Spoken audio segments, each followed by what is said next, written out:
Good afternoon and welcome to Mainline Baits Carp Fishing TV. And today we're going to be talking about solid bags. And we've came to the perfect venue for this. Linear Fisheries, Brasenose 1, and I'll be giving you 5 essential top tips all about solid bags. Let's get into it.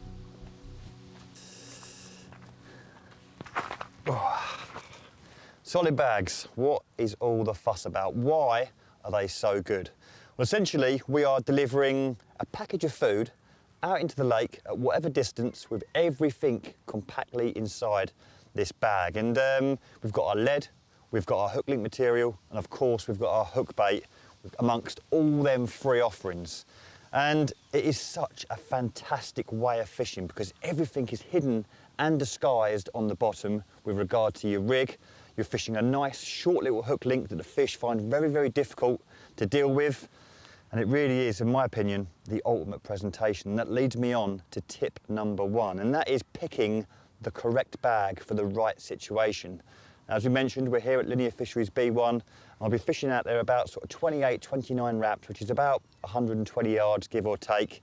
And this bag needs to get from A to B out in the middle of the pond, nice and straight and nice and compact. So the best way to do that is with a compact bag. Now, the small bags make up the majority of my fishing, if I'm honest with you. I rarely use a medium unless I'm sort of weed fishing. But when I'm fishing at distance or underneath snags and I want a compact parcel of food that really is a mouthful, then the small bags is what I use. Now, one little tip within this tip 1 is if I'm fishing of depths exceeding, say, 12, 13 foot, I will use the slow melt solid PVA bags. It's very important because the bag is going to take a certain amount of time from getting to the surface all the way to the bottom. And if you use a normal melt PVA bag, there's a very good chance, especially in the summer when the water's warm, that that bag will not make it to the bottom because of the water wanting to melt the bag and also the pressure of the water as it goes through the water column, almost bursting the bag and it not getting to the bottom. So anything over sort of 12 or 13 foot, I use the slow melts. If I'm fishing below that, 5, 6, 7, 8, 9 foot, I use the normals. This one here is all ready to go. We're losing the light. Let's get it out there.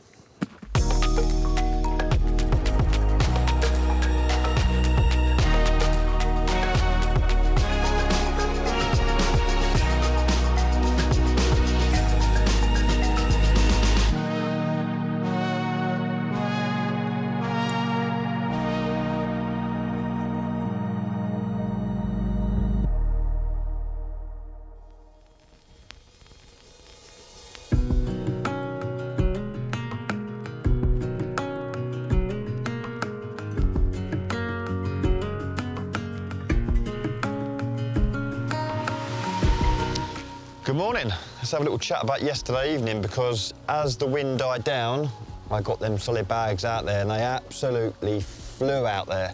And that was soon followed with a little bit of bait. I probably put, I don't know, 10 or 12 spoms out there. Now, I was expecting a few sort of early evening bites because years gone past when I fished B1 at this time of the year, sort of coming into November, that sort of 7 till 10 p.m. time is normally really consistent, but that time period yesterday flew past, not even a bleep. But the right-hand rod did jump into action at about sort of 5 o'clock this morning, a lovely low 20 scaly B1 mirror. But today's plan, now the weather is a little bit against us. We've got a little bit of high pressure and blue skies, so rather than keep introducing bait throughout the day, all I'm going to do is just simply keep rechucking the solid bags over the spot. And this is a tactic that I do a lot when you're faced with either tricky conditions or if the bite time's throughout the night, I'll just fish single solid bags throughout the day, just trying to pinch that extra bonus bite. And then when it comes back through to the night, I'll get back on the spot and keep introducing the bait via that. But solid bags are a great way of introducing bait to the spot, but without the spot, because each time you reel in, essentially you're leaving that pellet on the bottom for the fish to come and feed on. So that is today's plan. Keep rechucking the bags and hopefully we'll nick that extra bite.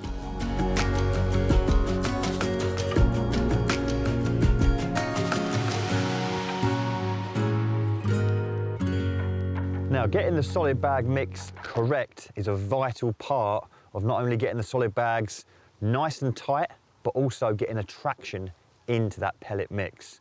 And that leads me on to tip number 2, and that is liquids in my solid bag contents. And what I like to do here is add the liquids to the ground bait element of my PVA bag mix. And all I simply do is grab a handful of the big barbel ground bait, I'll pop that into a bucket, and a further handful of the link stick and bag mix, I'll pop that into a bucket. Then I'll add the liquids. The two liquids I like to use are the salmon oil and the smart liquid. I firstly use the salmon oil and give that ground bait a good coating, then a good stir with my fingers or a little spoon to get that well coated within the ground bait. Once that's absorbed all that salmon oil, I'll then go on to adding the smart liquid. And I've used various smart liquids over the years, but I do like the new chili one. Once that is all nice and covered into that ground bait, I'll let that rest for a good sort of 30 minutes, let that fluff up and become a nice, heavy, well-rounded, well-coated ground bait with all that good attraction within it. And then I add the pellets. And that leads me on to tip number 3, and a very, very important one. It's very important to have a good mixed pellet within your solid bag mix, because if you just use, say, 6mm pellets, when you come to fill your PVA bag up, what you'll find is you'll have loads of little voids within the bag. You won't get that bag nice and tight, and it also won't cast very nice because it's got a lot of air in the bag, and it also won't sink very well. So make sure you've got a good mixture of, say, 2mm, 3mm, 4mm, all the way up to sort of 5 or 6mm. And the solid PVA bag and pellet mix has all these size pellets within it. So these really are the perfect pellets for a well-rounded solid bag mix. And all I simply do over a period of time is keep adding the pellets to that ground bait mix until I get the right consistency between pellets and ground bait. And the way I like to sort of scale it is about 80 to 90% pellets to the ground bait. This then will give you the perfect solid bag mix. Not only will you get it nice and tight, nice and compact, I guarantee you that bag will get to the bottom a lot quicker. Once I'm happy with my solid bag mix, I've then got to construct the perfect solid bag. And all it is an easy layering system. Now, if I'm fishing at distance and I want nice, accurate, solid bags, I have everything centralized within the bags. And all I do is get a solid bag, I put a little bit of the mix at the bottom of the bag, probably it fills up 3 or 4mm of the bag. I then lower in my hook bait, making sure there's no tangles between the hook bait and the hook. I'll then add a little bit more pellet, and just so I can't see that hook bait looking down into the bag, I'll then place my lead perfectly within the middle of the bag, top up the mix just until the lead disappears from looking top to bottom. Then I'll bring it onto my knee, tap, tap, tap, make sure all the pellets and the ground bait are getting a nice, compact, solid bag. It's so, so important because that bag with air in it won't cast well, and it certainly won't sink well. So make sure you're getting as much air and compacting that bag perfectly as possible. Once I've done this, I'll then sort of tie into the bag, get some PVA tape. I'll go around 5 or 6 times so I've got a nice solid bag, do 2 overhand knots, and then I've got to move on to getting the perfect corners. Really sort of dig into the corners, make sure you can grab a good firm corner with a little bit of saliva and a good stretch. You can then get your corners perfectly rounded, and that bag will fly to wherever you're casting. All that's left to do is trim off all the excess PVA around the stem of the lead, and just like that, you've got the perfect solid bag ready to get back out there.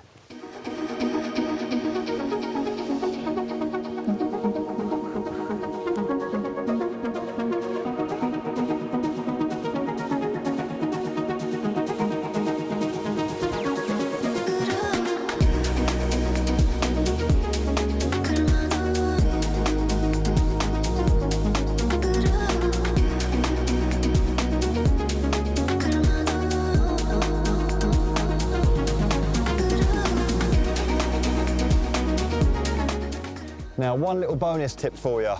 When we're casting these bags, they can weigh in excess of 5 and 5.5 ounces. I'm using a 4-ounce lead in the bag, and that mixed with the contents of the pellet does make for a heavy load when casting. So it's really important that we're kitted up for it. Now, I'm using quite a big rod, a 12-foot 6/4 pounder, but it is coupled with a tapered mainline.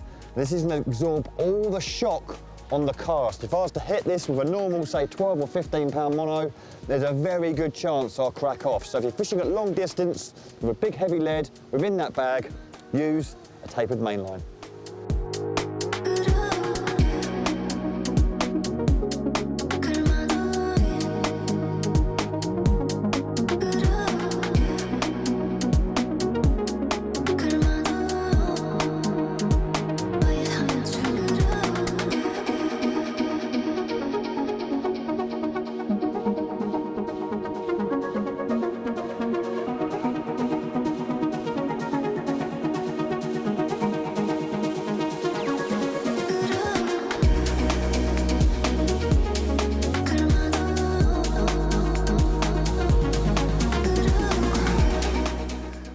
was one bite I did not expect, especially middle of the day.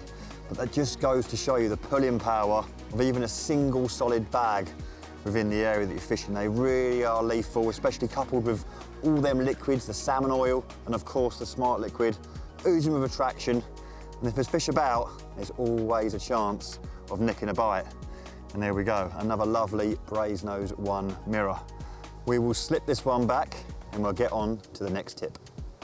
Tip number 4, and of course, hook baits plays a massive role in the solid bag fishing. I'm gonna run you through pretty much what I keep either in the van or in my solid bag bucket, so I'm equipped and ready to go in all situations. Now, during the spring, I use a lot more colour with my hook bait, so little pastel barrel wafters, little orange ones are brilliant.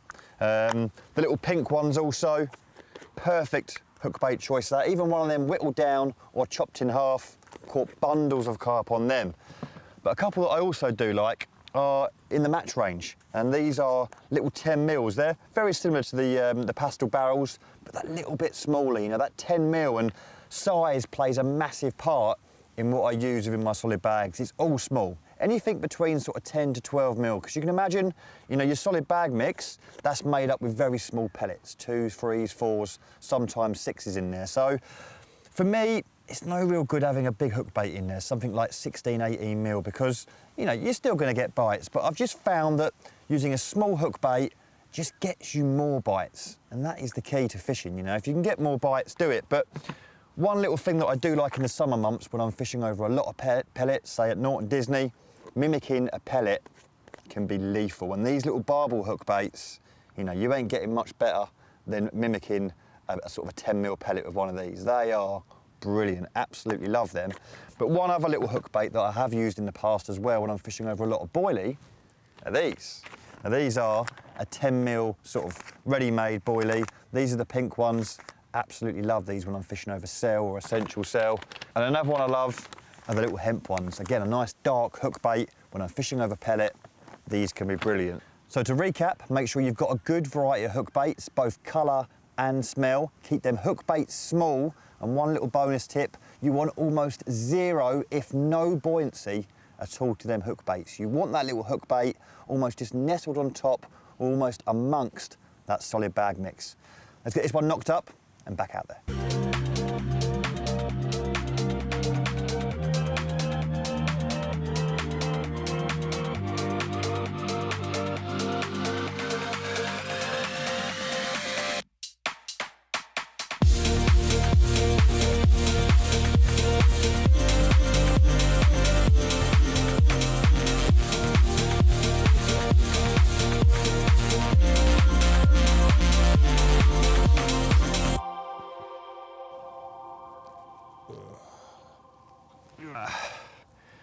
I did mention that the evenings can be productive, and yeah, this evening has got off to an absolute flyer. We've had 2 in literally half an hour. A lovely mirror of just under 28, and this one is a smidge over 30 pounds, and these are all on single bags. I was just about to start introducing a little bit of bait because the wind's been up all evening, and yeah, the first one was away. As soon as I got that one in the net, the other one was away. So there you go, the old solid bags, whether they're fishing over singles or over bait. You know, you get the mix right, the rig's right, the liquid's right. Honestly, they are such a fantastic way of fishing, as this one proves it. Get the rod's back out because there's some big ones in here. It'd be nice to meet one of them.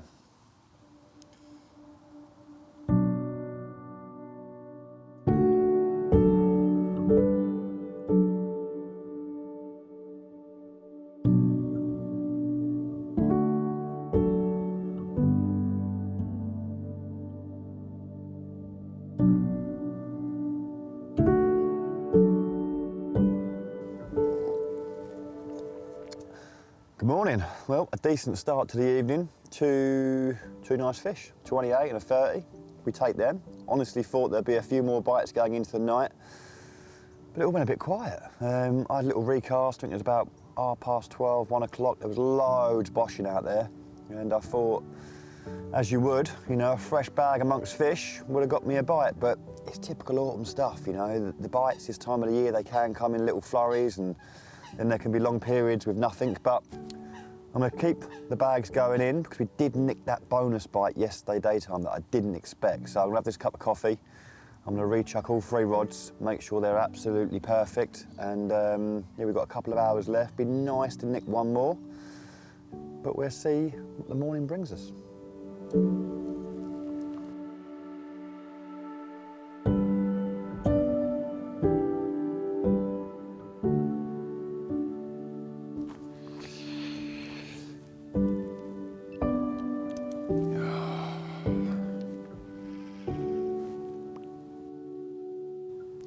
While this rod's in, I thought I'd run you through all the little components that I use to knock up the sort of perfect solid bag rig. We'll start with that hook bait, as you can see, nice and small, and move on to the hook. Now, I generally always use a size 8 long shank or a size 6 crank, but again, you'll notice them hook patterns and sizes are small because we are using a small hook bait. Now, to make the rig, all I simply do is pass a size 8 long shank onto some 18-pound supernatural braid, which is a very supple braid, which is perfect for solid bags. I then perform a 3 turn down and 3 turn back up again, knotless knot. Very, very simple knot that. And then to trap my supernatural braid just in line with the barb of the hook, I'm always essentially doing an overhand knot. I used to do a 2 turn whipping knot. I now tend to just stick to a 1 turn sort of granny knot as such. It just traps that hair exactly where I want that bait to exit on that long shank of the hook. I'll then put a small section of small shrink tubing, sort of 50% onto the hook, 50% hanging off, and then I'll have this section here around 3.5 inches, and to finish it off, I do a simple figure of 8 loop knot, which then allows me to sort of loop on a fresh rig / hook when needed. Now, the next really important bit, and this is a really important bit, this is lead choice. Always an inline lead, not a helicopter system, not a lead clip system. It is always an inline system. We need to think, we need to get all of this, all these components compact within that bag so it goes out there nice and neat. One thing that I do change with my leads is I pop out the plastic inserts that come with the leads and I replace them with one of our safety inline stems. And the reason why I do that is because when I'm compacting my bag, getting it nice and tight, if I was to say pop on a tail rubber onto that plastic insert, when I'm sort of tugging the bag and pulling it around trying to get it tight, the tail rubber's always popping off. But these safety inline sleeves, they almost become part of the lead. They can't pull out, and it just makes it a neater bag. Now you'll notice that I'm using lead core here, and this is brilliant for when you want to sort of pre-tie bags, because then you can almost run a little loop-to-loop system. I have a large loop in my main line, a little loop at the end of my lead core leader there, and that allows me to, when needed, pre-tie solid bags, loop them on and loop them off as I go. If lead core's banned at your venue, I'll quite happily use, nano tubing, or if I'm fishing, crystal clear shallow lakes, I do like to run fluorocarbon straight through to my lead. But that is essentially the system. But the most important thing, and tip number 5, is lead placement within your solid bags. And I do this 2 ways. Now, if I'm fishing like we are here at a long distance, 120 yards, 130 yards, etc., I want everything centralised within my bag. So I'll do a layering system, as you've seen, a little bit of pellet, hook bait, bit of pellet, lead, bit of pellet. Everything is in the middle of that bag. It's gonna fly very true and very straight. And when you're fishing 3 rods on a spot or spot fishing, you want your bag going through the air as clean as possible. But when I'm casting to showing fish, or I'm casting to areas where it's uncertain ground, it could be silkweed, it could be me slamming up rigs against islands, reed beds, whatever the bottom is, if it's not clean, I like to do it my flatbed feeder style, where I change the lead, nothing else, just the lead itself, to a sort of 3 or 3.5 ounce flat pairing line. So it's got a much flatter profile rather than, more of a cube type shape. And that allows me then to have the lead on one side of the bag and my hook bait on the other, which essentially is giving my little hook bait there a little package of pellet to sit on top of, away from any sort of weed or debris that I might come across when I am just, flicking my bag to showing fish. But this way, although it is fantastic for presentation because you are literally, you know, your hook bait there is plopped on top of your pellet, it's not very good for casting because it's almost lopsided. And what you'll find is sometimes you'll cast out and the bag will do all sort of lefts and rights as it's sort of tumbling through the air. So it's not very straight and true. But when presentation is key, try that way.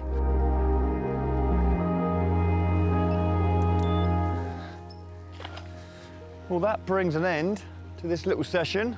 Good timing as well, the heavens have just opened up, but hopefully you've learned a little few tricks and tips about solid bags. All the elements that I've showed you throughout this little video are so important. It really is a devastating little tactic when you're on the fish. Do not forget to like and subscribe to the channel, and I very much look forward to seeing you in the next one.